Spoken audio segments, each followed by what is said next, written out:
If you're in danger of an upcoming foreclosure and you're looking for another way out, knowing what an owner financing contract is absolutely essential.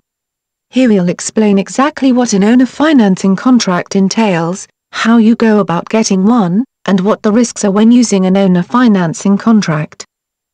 Owner financing contract, what is it exactly?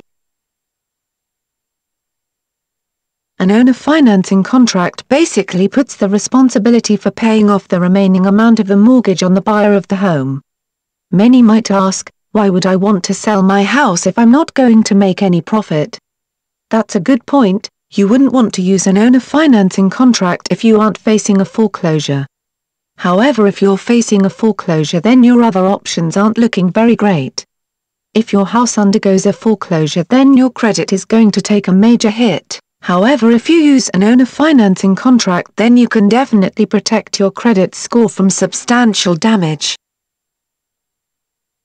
Now you may be wondering why a buyer would want to go along with an owner financing contract in the first place. Well, have you seen how difficult it is for someone to be approved for a loan these days? Although mortgage rates are low and home prices are down, banks are implementing extremely stringent loan policies that require most applicants to have near-perfect credit to be approved. With an owner financing contract, on the other hand, buyers that can't qualify for a loan can become homeowners. Owner financing contract, the process.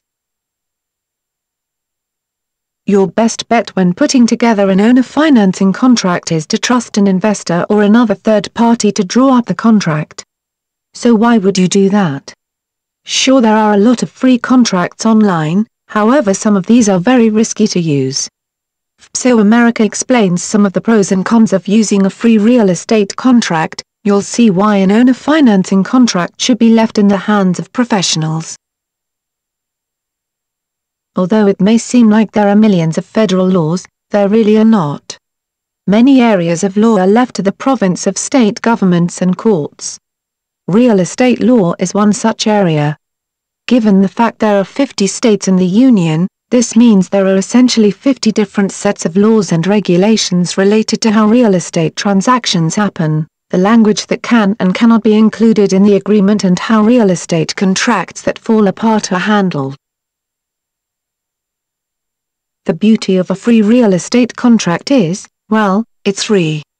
That is about it, however.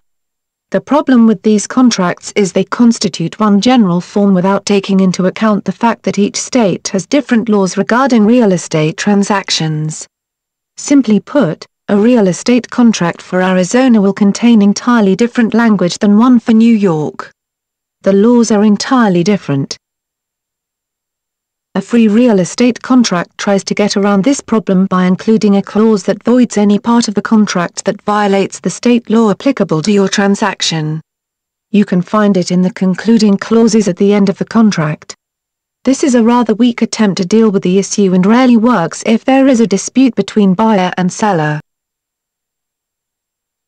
Of course, as with anything else, there are risks in owner financing contract, and that's why you need to be careful who you go into business with, meaning you should reference the investor that draws up the owner financing contract to see if he has had success in the past. If our readers have any questions about the owner financing contract process, please let us know in the comments below.